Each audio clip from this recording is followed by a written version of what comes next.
the Rise. So yeah, just going to be the Orianna, okay? But again, like, you are very dependent now on this kind of Orianna-Rakan combo finding success and trying to close the distance very quickly. Carlson hasn't taken a huge amount of damage. He's been showing some decent respect in the matchup as Vladdy gets a nice nice trade of his own. Really nice. We're just talking about the Orianna laning phase and how you can trade through the wave. How for Vladdy it should be a little bit harder, but trades like that, guess again. Vladdy comes out, big flash, almost tethers him down. He got a really nice root off in the minion wave and leveraged the minions to apply the flux, which then allowed him to get a secondary Q off. Now Camille, no flash, sets up for Yike. And without that flash, he's dead meat. Yike runs in, easy bonk on the head. A small assist for Vladdy's hard works. We'll have to wait and see. You're just so good at neutrals, hey. Team Heretics playing defensive ball around this dragon is at 1300. Shadow Smite just won't commit for now, but Yike's coming in. This might turn into a fight, however.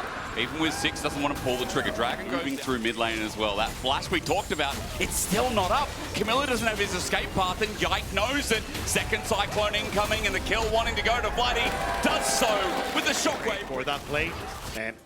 Not the best though. The fact that you've already gotten this mid jungle for KC off to a great start means it's easier again to try and play through it, but Yike starting to move up here. If you can try and steal away one with the smite, would stop the feet from going over.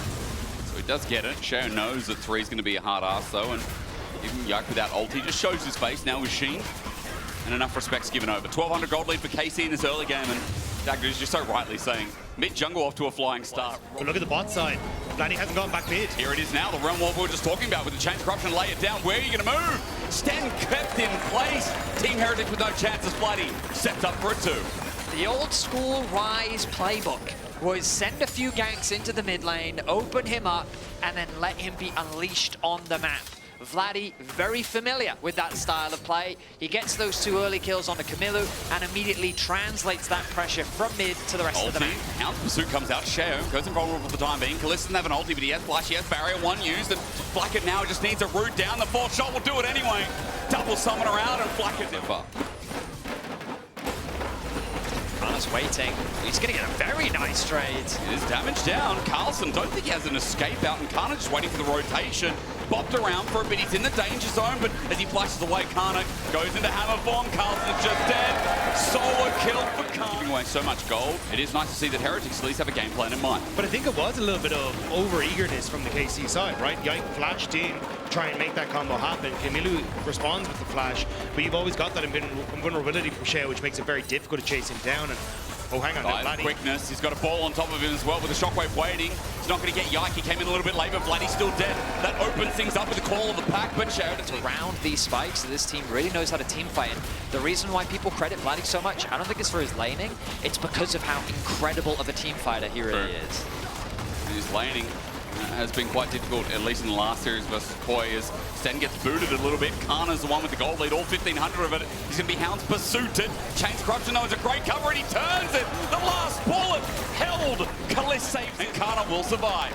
Oh, Shao, he didn't want to overextend. He thought that the Ignite would finish him off, especially with Flacket firing the ult, but now the collapse. Killer Monkey, Killer Blue Man. There's a Smurf on the way. Getting Flacket cornered up against the wall. There's no escape. A Cyclone into the air. Team Heretics have nowhere to go. Targus to finish off Flacket, while Yike does the rest. What a pitch from KC. Collapse. Kana likely going to be able to do something similar when his TP is available in the future. But a bit of an overstep. The Herald as well. And KC. Now it's about opening up mid and using that pressure to stop the Dragon stacking, and they're going to get mid on top of that too, so big win for KC in gold. You need someone who can tank that damage for you, and right now Heretics have no one. No, look, all bushes are face checkable, sometimes only once. Quickness, Stand engage. Oh, good disengage from Targus. He pops away, flushes away from the shockwave, chains corruption in response. Kalist wants that range with lethality. Varus finds it as Dragon goes down.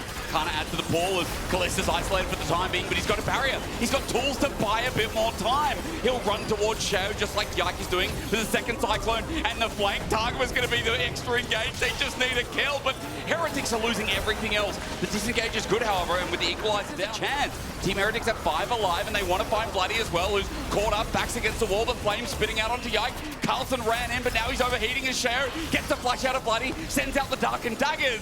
KC lost 1.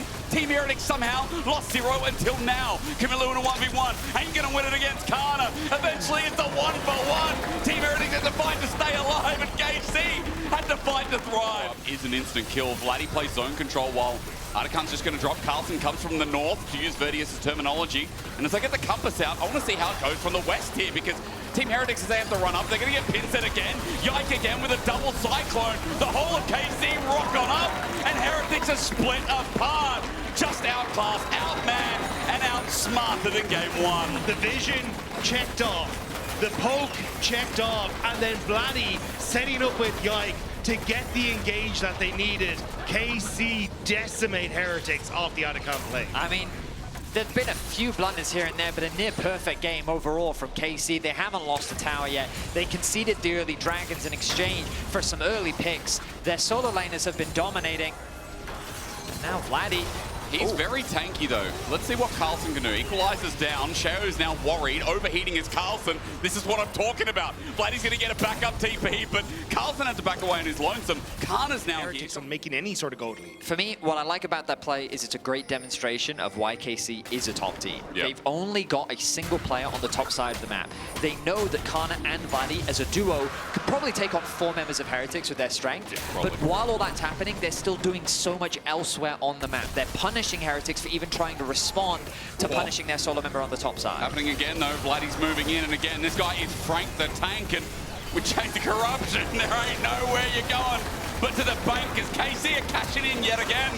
Vladdy with a second. Shao stands on the spot. He's been prisoned up, and the key's been thrown away. A double over to Kana. This one's in the books.